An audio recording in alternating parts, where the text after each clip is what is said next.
Setelah beberapa waktu yang lalu sempat heboh soal mualafnya Dr. Richard Lee ya.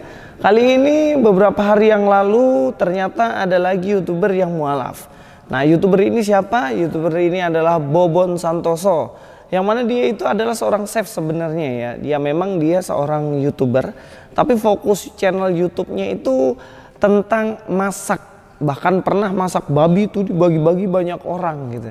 Nah, ternyata dia mualaf. Kira-kira seperti ini videonya. Allah ilaha illallah wa asyhadu anna Muhammadan Rasulullah. Lucunya dari postingan itu yaitu dia ini katanya mualaf, bahkan istrinya sendiri tidak tahu bahwa dia mualaf karena katanya mendadak, tiba-tiba aja, dan tiba-tiba dapat hidayah, tiba-tiba langsung mengucapkan syahadat katanya. Tapi ya terserah dia juga sih. Cuman ada komentar lucu juga dalam channel saya coba akan membacakannya. Lama-lama habis juga jemaat Kristen karena banyak mualaf katanya. Jadi karena banyak mualaf, kasihan karena Kristen jemaatnya udah mulai habis. Kenapa bisa begitu? Ya karena itu tadi, iman goyah akibat ke gereja seminggu sekali. Sehingga hari Senin sampai Jumat kosong nih, masuklah para penggoda iman goyah pindah agama deh. Bentar lagi Hotman Paris, Denny Sumargo masih dalam tahap digoda, doakan saja, hehehe. Nah, kalau komentarnya ini sebenarnya saya bingung sama yang komen ini Kristen atau Islam. Nah, kalau dari komennya kan memang agak ambigu ya. Bisa jadi dia Kristen, yang mana dibilang ya bisa habis nih Kristen karena mualaf. Ya karena ke gereja cuma seminggu sekali. Jadi saya katakan dulu ya, memang kalau dibilang Kristen tuh makin habis sebenarnya enggak juga. Kristen tuh banyak sebenarnya, bahkan yang masuk ke agama Kristen juga banyak. Cuman kita ini nggak expose kan. Ngapain juga diekspos? Nanti malah jadi masalah baru lagi. Lebih baik iman itu kan dengan Tuhan, pribadi dengan Tuhan. Kalau memang dia mau serius sama Tuhan, setia sama Tuhan, ya biarlah dia belajar agama dengan baik. Jadi ada beberapa yang kemudian mengaku untuk percaya Yesus dan masuk pada agama Kristen. Cuman ya nggak perlu diekspos, bener nggak? Ngapain diekspos begitu? Nah, itu banyak yang silent seperti itu. Bahkan kalau kita lihat di gereja-gereja sekarang kan, banyak gereja-gereja gede, gereja-gereja besar, jemaatnya banyak banget. Dan banyak dari mereka itu sebenarnya perpindahan dari agama yang sebelumnya Islam gitu. Tapi nggak perlu kita ekspos siapa-siapa aja.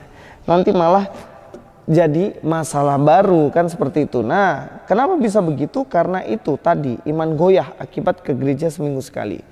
Ya memang kalau untuk ini yang mengatakan orang Kristen, ya memang jelas ini kesalahan banyak orang. Ketika dia ke gereja hanya seminggu sekali, ini yang membuat kemudian imannya gampang goyah. Dan ini fakta loh. Ini fakta yang nggak bisa dipungkiri. Kalau kamu ke gereja hanya seminggu sekali, mau dapat apa? Mau dapat apa? Ya pasti dapat masalah. Begitu ada godaan sedikit, goyah dan kemudian berpindah agama. Salam saudara-saudara, berjumpa kembali bersama dengan saya di channel ini. Itulah dia video cuplikan usai viral di media sosial. Seorang Richard Lee menjadi seorang mualaf, resmi jadi mualaf.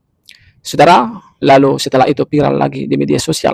Seorang YouTuber yang suka dan sering memasak untuk memberikan orang-orang makan sebanyak ratusan bahkan ribuan orang, yang bernama Bobon Santoso, resmi juga jadi mualaf. Dan kita sudah mendengarkan tadi komentar netizen, apakah dia beragama Kristen ataukah dia beragama Muslim. Ya kita tidak tahu, tetapi komentarnya masuk di akal juga.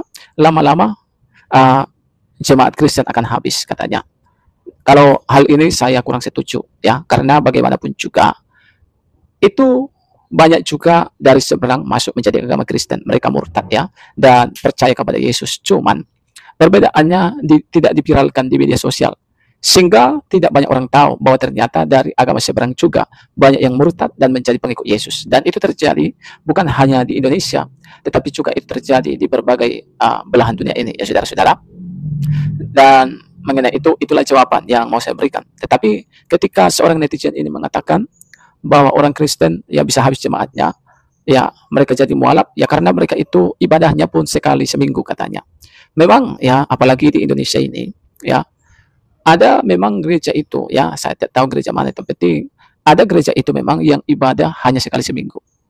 Tetapi ada begitu banyak juga gereja-gereja yang beribadah bukan hanya sekali seminggu, tetapi hampir setiap hari. Ya, sama seperti kami, ya walaupun di tempat kami sekarang ini bukan kota besar, ya, tetapi ibadah di gereja kami ya sangat sering, ya saudara. Ada namanya kelompok sel, ada namanya ibadah keluarga, itu setiap hari Senin, setiap hari Jumat, setiap hari Minggu itu ada ibadah. Dan bahkan kalau di kota-kota ibadah itu ya khususnya gereja-gereja seperti karismatik ya itu ada ibadah dia setiap hari Senin sampai Minggu ya saudara. Jadi kalau netizen ini mengatakan bahwa orang Kristen itu ibadah sekali seminggu, ya enggak semua.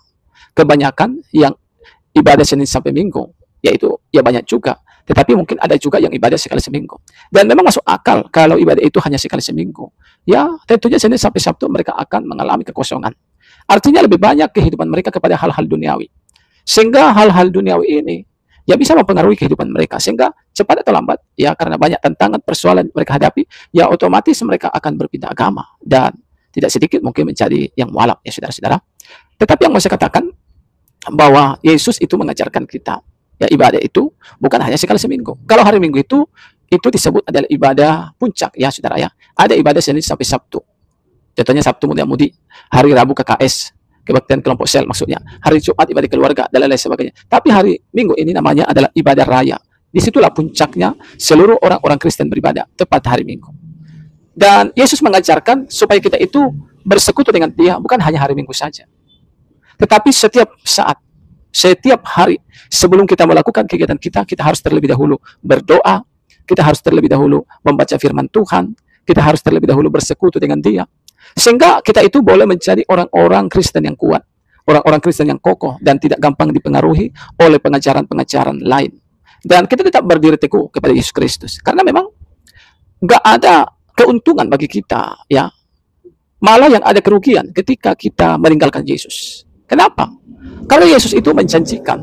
Yohanes 14:6, Yesus jelas berkata, Akulah jalan, akulah kebenaran, akulah hidup yang kekal. Tidak ada seorang pun yang sampai kepada Bapa di surga kalau tidak melalui aku. Yesus juga mengatakan, kalian yang percaya mengikut aku di dunia ini, 100 lipat kali ganda akan kuberkati. Dan di dunia akan datang, akan kuberkati dan memperoleh kehidupan yang kekal. Itu janji Yesus. Yesus juga katakan dengan jelas, kalian yang percaya kepadaku, tidak akan kubuang. Tapi kalian pasti akan kubangkitkan pada akhir zaman. Jadi gak ada lagi kekurangan. Gak ada lagi ruginya ketika kita mengiring Kristus. Tapi kalau demi harta, demi hal-hal dunia ini, kita meninggalkan Yesus, itu adalah suatu kerugian yang besar. Alkitab katakan, apa gunanya seseorang memperoleh seluruh dunia ini? Matius 16 ayat 26. Tetapi ia kehilangan jiwanya. Apakah yang dapat diberikannya sebagai gantinya? Artinya begini, ketika kita, walaupun mungkin kita memiliki harta di dunia, katakan kita punya isi-isi dunia, dan itu tidak akan pernah mungkin. Katakan kita punya seperempat dunia ini, kita orang terkaya. Tapi kalau kita meninggal nanti, kita masuk neraka, untuk apa itu? Yesus menjanjikan, engkau yang percaya kepada aku, mengikut aku, beroleh kehidupan yang kekal. Jadi saudara-saudara, tinggalkanlah niatmu untuk meninggalkan Yesus. Seperti saudara kita Deni Sumargo, saudara kita Bapak Hotman Paris Sutapea, tinggalkan niatmu untuk meninggalkan Yesus. Yesuslah jalan satu-satunya ke surga. Yesuslah kehidupan yang kekal. Yesuslah Allah yang benar, Allah yang hidup. Kita boleh mengenal Sang Pencipta hanya lewat Yesus. Karena Yesus adalah Allah yang perkasa. Yesus adalah Bapa Allah yang ajaib. Yesus juga adalah Bapa yang kekal. Ini harus kita ketahui. Jangan ketinggalkan Dia. Nah, kiranya lewat video ini boleh mengedukasi bagi kita, menguatkan iman kita kepada Kristus, agar kita tidak meninggalkan Dia, tetapi semakin kita mencari wajahnya, semakin sungguh-sungguh setia walau ada tantangan. Tuhan memberkati. Shalom, sampai jumpa di video selanjutnya.